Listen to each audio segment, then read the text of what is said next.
So My Love from Adele, and that was chosen by Sia, who's my guest on the show today. So, I mean, she's a great character, isn't she? Yes. And you two working together, how was that? Well, it was weird, actually, because I'm a fan, so I didn't want to, and I'm quite a dominant writer, and oftentimes, like, I'm working with people who aren't necessarily, like, born writers, and so it's easy to just, like, sort of steamroll the session, and it's quicker if I just do it, and, like, having people sort of interject is almost like dilutes the process. So the truth is I don't actually work with artists for the most part unless I'm really either have a lot of spare time or I'm really interested in them as an artist or creator or whatever.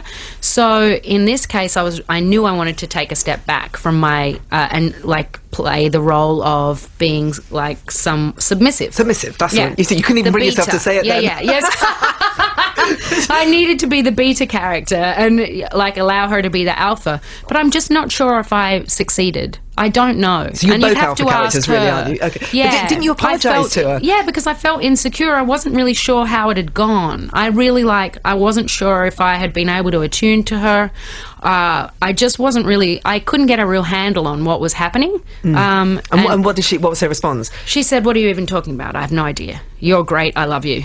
Are you friends? Do you become friends with people that you work with? Not all of them. Some are more difficult to attune to than others, but the truth is that, you know, there are some people that are just super easy to be friends with, and I think that, you know, you're going to be drawn to, like, different, I guess, imago, you know, people who remind you of your past. Or in my case, I find it the most easy to attune to Katy Perry and Pink, Kesha. Like, these are all girls who I just find it really easy to be around. But you are so similar to those people. You're outgoing, strong women, I think, They're just very earthy and real, and I really like that about them. I love them. And, like, Beyonce's just, like, the sweetest person in the world. What is she, like, gentle and sweet? She's so regal. It's really like working with royalty. Like, she's so regal and poised and kind and considered, and you know, she knows I'm in the program, and when we were working on her album, I was there for a month in the Hamptons, and we have dinner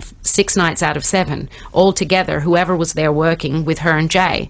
And she knew I was in the program, and they would have wine with dinner. And one night she just sort of pointed to a bottle of, like, alcohol-free wine that she had someone go out and source for me, because she felt bad that they were all drinking and that I was on the water.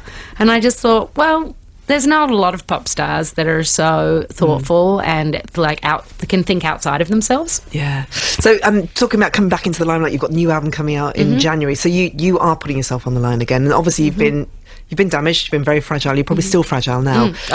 Just coming here today, I mean, I literally I'm very jet lagged, and I had a 30-minute nap before I came here, but I was in the car and I was feeling so spangled, and I said to my managers, listen, I'm just so afraid, I'm so jet lagged, I'm afraid I'll tell the truth. I'd love you to tell me the truth. I've got a checklist here of people. I'm just going to give you some names, okay? Should we start with Rihanna?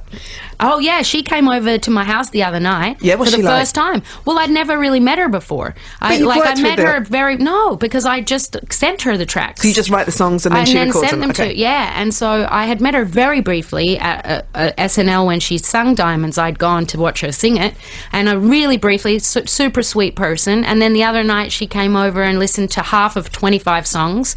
I played her, like, because she's still looking for songs for her new album, and she's very, very nice, very sort of poised and polite, and, you know, she was there clearly to listen to songs and see if there was anything that she was into. It was a business, meeting for sure. And did she like stuff that she heard? Yeah, well, she took 4, but I don't know if they'll end up, you know, I'm pretty sure I have 1 on the next album, but I don't know if I'll end up with more than that. Okay. Kylie, tell me the truth about Kylie. She's not her. No, I want the truth about Kylie. Come on. Nice. She's such a sweetie. She's got a mean from hell. bone in her body. She's like the nicest person ever. She's like, I'm not even that, like, close with her, and she sang like on my year wedding anniversary video that my husband had made, singing Blackbird, singing in the dead of night. He knew that was my favorite song, and he just asked randos, and I was like, Kylie's on there? I'm like, Kylie and I have probably met like 7 times. We love each other, but I was like, that's so hilarious. He's hitting her up to be part of my like a wedding anniversary video. So who else? Hang on, who else is on there? Oh, we couldn't. The truth. I want the truth. Yeah, we couldn't send it out. So meaning we couldn't send copies of it out to everyone because there was too many famous people on there. I didn't want to compromise their safety. Should we play Blackbird if you said that's one of your favourite songs? Yeah, can I play it on the show? Oh, that'd be amazing. All right, here it is. Only waiting for this moment to arrive. Oh, we had Hosier sang it the other day. He came in in session. Yeah, he was really good. I'm embarrassed about that because I didn't know what he looked like.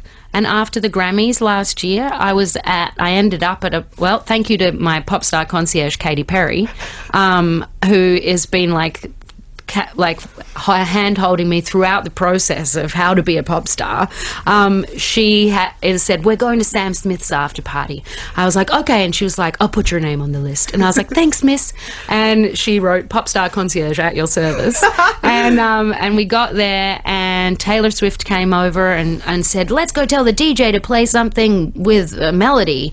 And I was like, oh, I'm not one for telling DJs what to play, but and then she did that, and then she came back and she was standing with this tall white guy, and he said, oh, great performance tonight. And I said, thank you so much. Oh, you're English? And he said, yes. And I said, are you having a nice time? And he said, yes. And I said, oh, it's lovely to meet you. See you later. And had no idea it was Hosier. And I'm actually a huge fan of his. So if you're listening, I'm a huge fan of yours, and I'm really embarrassed. I had no idea what you looked like. I'm sure we'll get the message to him. We'll definitely make sure he knows. Now you know. You both love that song. You both love Blackbird.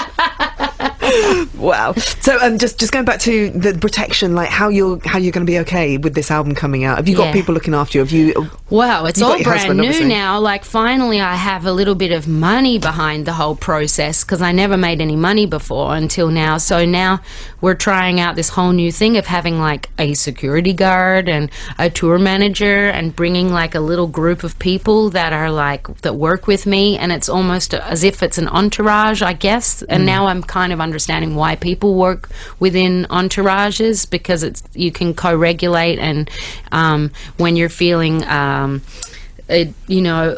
lonely or dysregulated or uncomfortable, you can really feel a part of this family.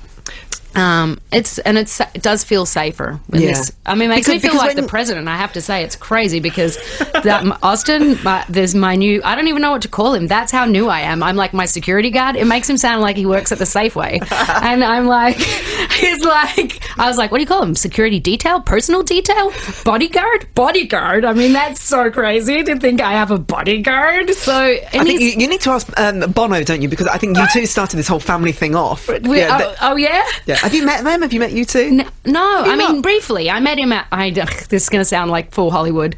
I met Guy Oseary, Madonna's manager, through Bono a party after their U2 gig, and I got a text message inviting me to it, and I was like, this sounds like an adventure. Yeah. So I went, and I could not believe, I was like, dude, there should be hidden cameras in this house everywhere, because it was like every famous person I'd ever heard of was just mingling in his backyard with a bunch of garden heaters and a DJ.